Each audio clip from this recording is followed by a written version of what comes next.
of God, you lay prostrate before him and opened your mouth and gave him the fruit of your lips. When was the last time? I want you to reflect right there, because many times we play with God, but we don't pray. We play with God, but we don't stay in his presence like we should. If we learn to worship him, if we learn to clap our hands, if we learn to lift our hands, if we learn to give him the fruit of our lips, if we learn to give him everything, we can still declare that all is well. And here it is in the text. We find a Shunammite woman whose son has laid on her lap to about noon and died. Could you imagine if that was you or I? Your only son has laid on your lap and to noon and died. This same boy has laid there and died. How could she be so calm, cool, and collective? The text don't tell us that she cried. It don't tell us that she yelled. It don't tell us that she screamed. The text simply tells us that she took the lad and laid him in the man of God's room. And that is faith right there, because she knows she has something that is dead. Some of us got some dead situations in our life right now. Some of us got some dead friends in our life right now. Some of us got some dead relationships, and anything that is dead needs to be buried. Do you understand that you can't hold on to dead things? You gotta let dead things go away. Turn to your neighbor and say, let that dead stuff go.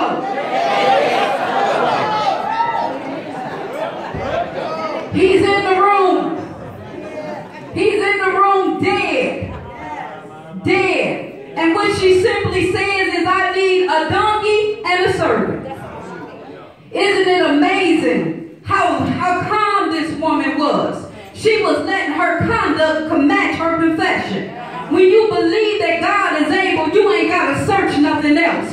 When you know that God will do it for you, you ain't got to ask Big Mama, Auntie, or Little Shirley, or none of them. When you know that God will deliver you from sickness, you ain't got to ask the doctor what prescription. When you know that God is able and God can do it for you, you ain't got to search nothing else in the lottery, but you can trust God. Is there anybody here that can trust God through your situation? You may be going through hell. You may be ready to give up, but search the scripture. And I found that my God is faithful to his word.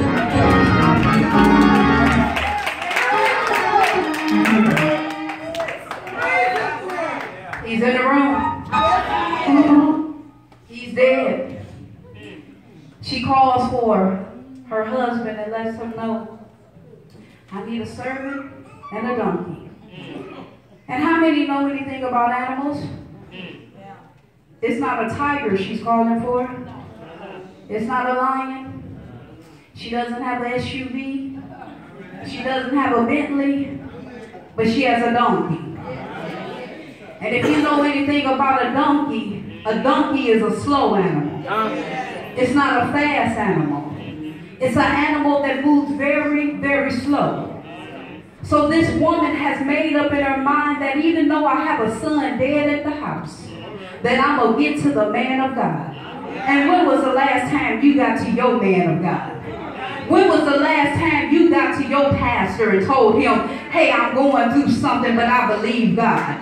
When was the last time your pastor prayed with you? When was the last time your pastor looked out for you? When was the last time? I like the text because when she gets on this donkey, could you imagine? I had a daughter.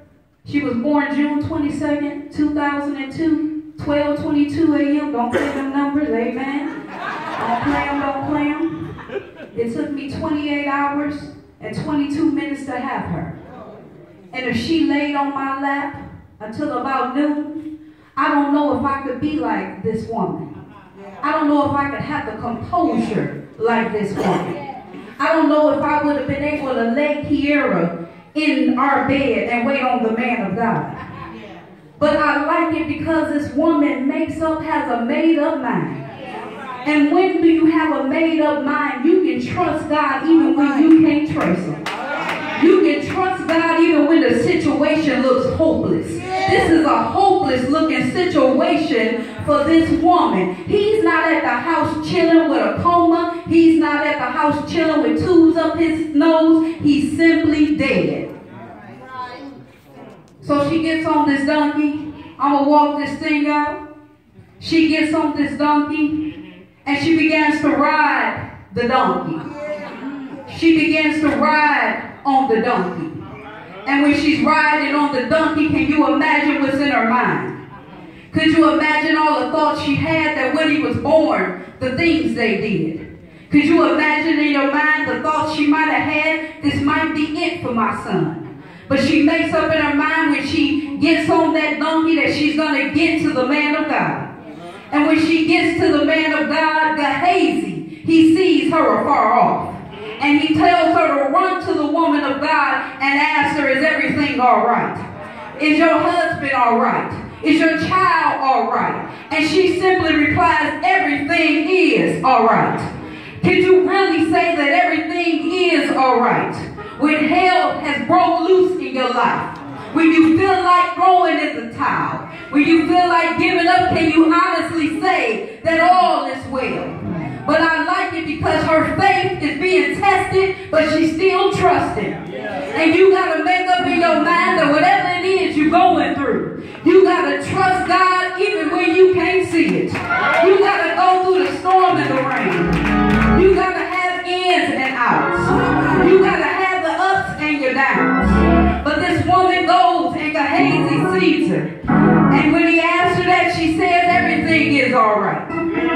And it's amazing to me that she went to the man of God because she trusted what he could do for her. She trusted that Elijah was the one that could bring her son back to life. She trusted that he would do it for her.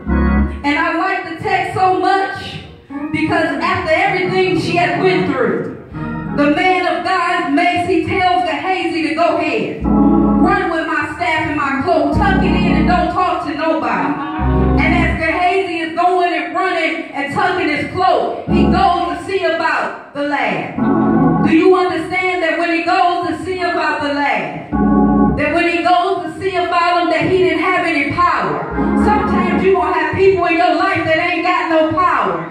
You can't send everybody to do something for you that ain't got no power. You can't send people that can't pray and don't know how to get a prayer through. You can't send people that ain't got no faith and trust in God. You can't send people that ain't got a made up mind. But what I like is that when Gehazi goes back, he lets Elijah know that the boy is dead. I'm just paraphrasing. And when he lets him know that he's dead, the woman of God still says, will you go with me? And when he goes with her, he simply lets her know. He goes with her. And the lad is on the bed. He's laying there. He's not asleep, church, I said, but he's dead. Elijah goes in the room. This is the room they had built on for Elijah. This is the room where he would study at. This is the room where he would lay his burdens down. So he gets in the room with the lad. He gets up on the boy. Eye to eye, nose to nose, and mouth to mouth, and nothing happens. So he walks and prays some more. He gets back on the boy, eye to eye, nose to nose, and mouth to mouth, and the boy sneezes 7 times.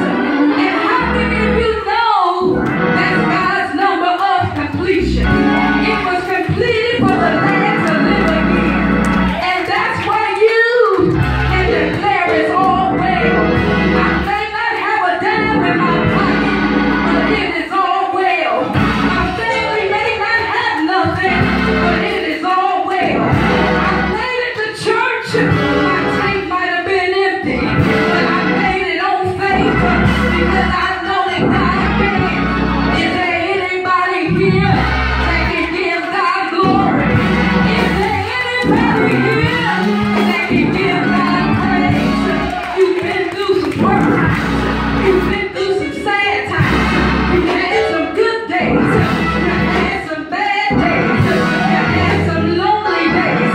You've had some hills to climb. You've had times you wanted to give up, but that ain't the time to give up. That's the time to praise God. Is there anybody here that wants to praise my God?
Seek him.